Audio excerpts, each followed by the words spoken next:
Hi, this is Pre-Calculus, Notes on Why Mrs. Paterno Loves Groundhogs Day. Um, this lesson is kind of near and dear to me. It is something that's fascinated myself since I was preteen. I love studying space. I love meteorology. I love historical discovery about holidays, and this kind of ties together a bunch of different studies that I've been fond of throughout my life into a lesson. And the lesson is incorporating a topic that we cover in pre-calculus, or it does incorporate a topic that we cover in pre-calculus. The topic of trigonometry, and specifically of sinusoidal curves. We are not quite there yet in our discussions this year, but in another checklist or so, we will get to sinusoidal curves, and you might be able to reflect back on today's lesson to understand how sinusoidal curves are used in real-life scientific exploration.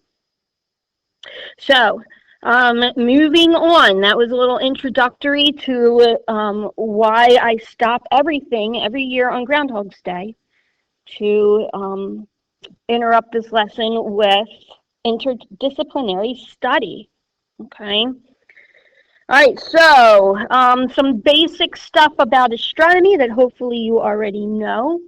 First of all, the Earth orbits around the sun. Okay. In your notebooks, please, you do not have to draw the graphics, but please get the words, and I'll tell you which graphics you do need, not this. Okay, this is just pretty to catch your attention. Earth orbits around the sun, tilted on its axis of rotation. And in this graphic, we see that the sun's rays, which are all parallel to each other, hit the Earth at varying degrees based upon where in the latitude, is it latitude or longitude? I think it's latitude. Where in the latitude you fall, okay? And we're going to see in a few slides later that will change throughout the year, okay? All right, and so that's where we come with our next slide.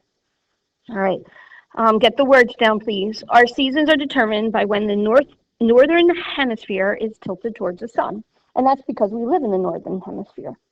All right, so here in this graphic, you can see that the axis of rotation remains constant, but as the Earth rotates around the sun at different times in the year, the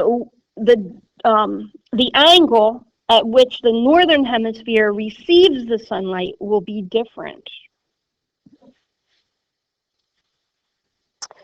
Okay, and so now we're going to change that, take that concept and take a look at how we can notate that in mathematics. So here we have a circle, all right, measured and broken down into 360 degrees. Okay, so as an object rotates in a circular path, each place can be measured from an arbitrating starting point. Okay, so on this circle over here, here's our arbitrating starting point. Okay, now the Earth is also doing the same rotation. You can pick any starting point you like. I think that historically we've picked Greenwich, England. All right, that's our 0, and then the rest of the planet is measured in degrees from that point. Okay. All right, so the ratio of an object's distance from center and its distance from vertical is defined as the sine of theta, okay? Here, this triangle I would like you to draw, please, okay? Notate where theta is, okay? Make sure that you're notating that this is the opposite and this is the hypotenuse, okay? And so the ratio between opposite and hypotenuse is the sine function. Some of you already know that. Others, maybe this might be the first time you're being exposed to that. All right, now this is probably new to almost everybody. If you take all of the degree measurements between 0 and 360, and you calculate the sine of each of them, and then you graph that as a function where x is the angle and y is the sine ratio, the graph looks like this. And the graph has a name. It's called a sinusoidal curve, okay? This is something that we will be studying in chapter 7.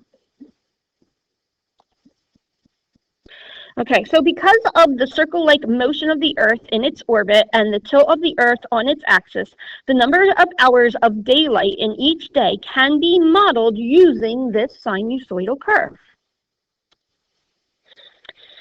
All right, so here I've got my sinusoidal curve. Now this graph, this sinusoidal curve, I do want you to put this in your notes, okay? So I want you to label the x-axis as days of the year, label the y-axis as hours of sunlight, okay? Draw the sinusoidal curve.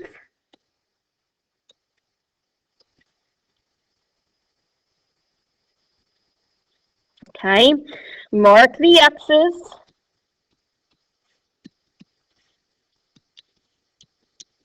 Okay, so those x's are important dates in the meteorological calendar. All right, and here are the names of those important dates in the meteorological calendar. All right, and so I want to do now is I'm going to put those names as where they are on the sinusoidal curve.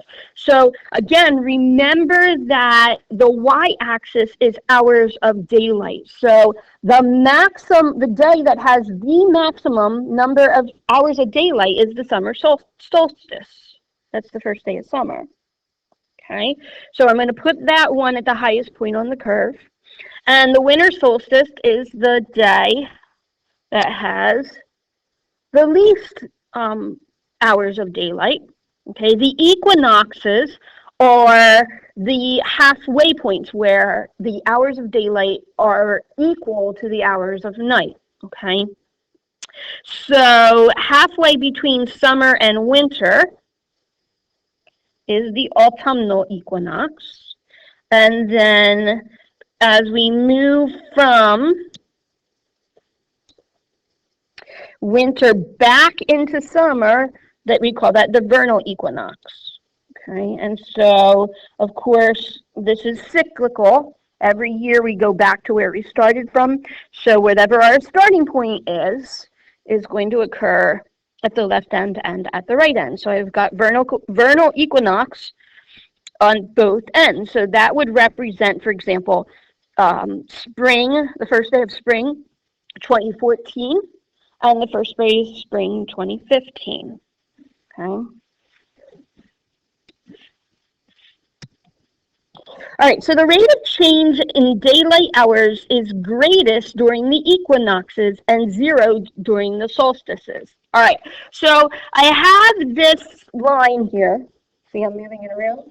I have that line here because I want to show you something we discussed briefly in the earlier part of this year.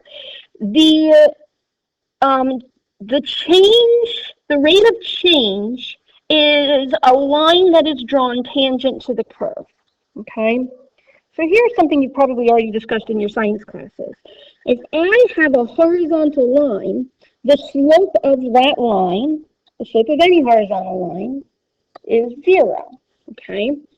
The slope of that line is 0 on the summer solstice, okay? The slope of the line tangent to the curve is also 0 at the winter solstice. And in physics class, we discussed this as being the place where an object stands still if it's being thrown up into the air. In other words, the velocity changes from upward velocity to downward velocity, and at that point, velocity is 0, okay? So the rate of change, which is velocity, is 0 at the summer solstice and at the winter solstice. Okay. In between, for example, let's pick the autumnal equinox. Let me see if I can. There we go. There we go. That's what I wanted to do. All right, what I just did was I tried to change the slope of the line just by rotating it, okay? And I want to change it so that at x, it's as close to tangent to the curve as possible. Okay. All right, so right about there, that would be tangent to the curve, and that's the steepest point. The line is steep, decreasing in the amount, in the change of daylight hours at the autumnal equinox. If I were to move this line to the vernal equinox, it would be just as steep, but it would be in the direction of increasing. So those are the places where the velocity of the rate of change of day, or the rate of change of daylight, or the velocity of the daylight, okay, is at its greatest. All right, now if I were to pick a point that we're like halfway in between,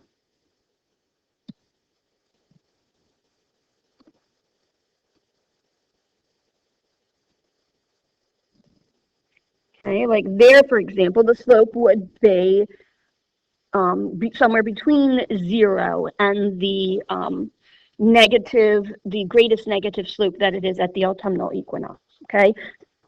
That means how much the amount of daylight changes per day.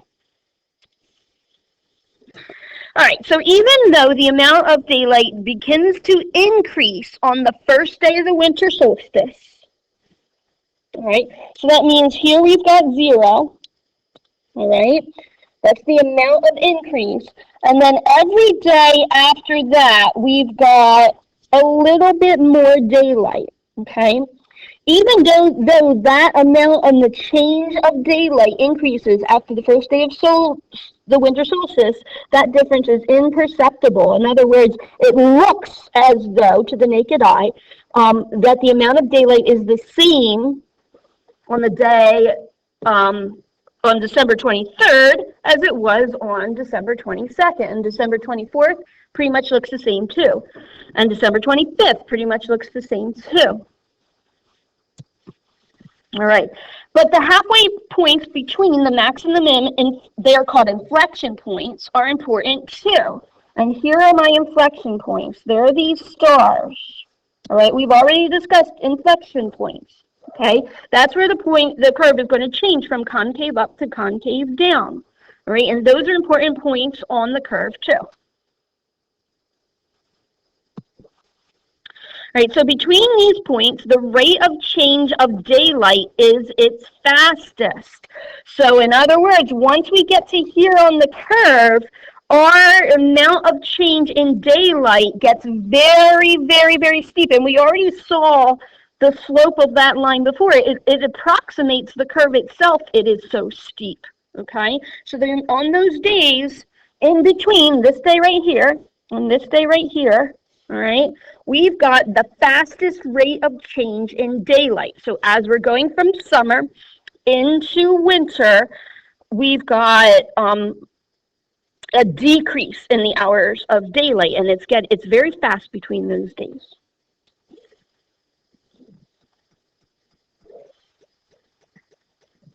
All right, so holidays, here's the sociology part of this lesson. All right, holidays have been created around these important dates since the beginning of civilization, okay?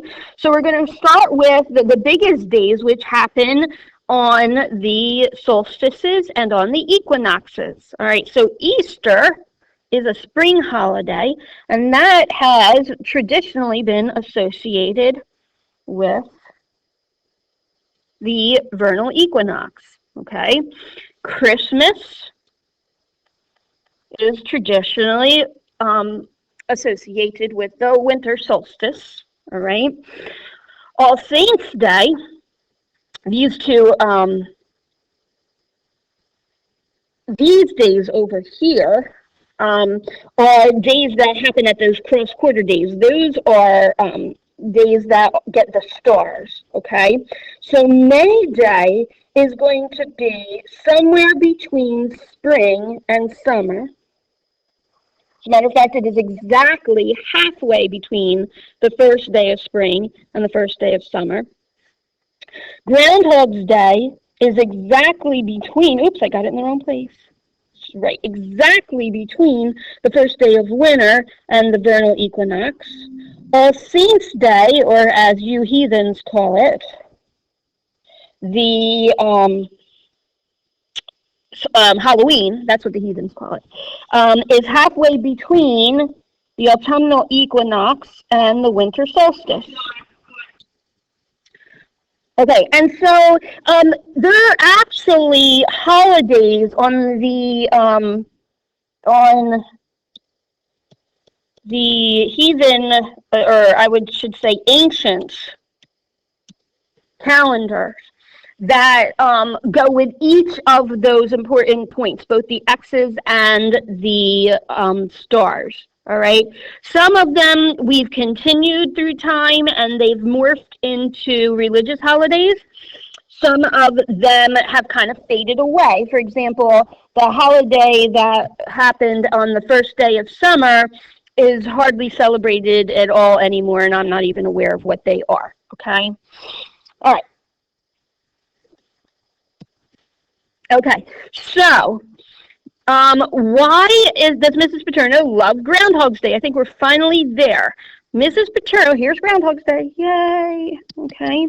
This is the day that the rate of change of sunlight begins to get very fast. Okay. The curve is very steep here.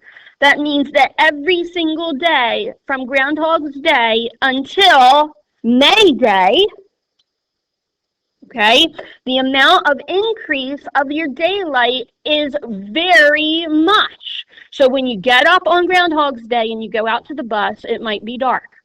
But the day after Groundhog's Day, you will notice visually with your eyes that you have more daylight on February 3rd than you did on February 2nd.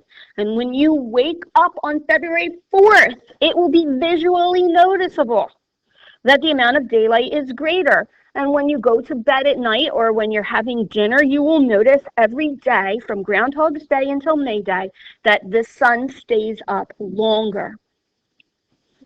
And that is why Mrs. Paterno loves Groundhog's Day, because from Groundhog's Day until the summer solstice, every day is a brighter day. And this is why Mrs. Paterno loves Groundhog's Day.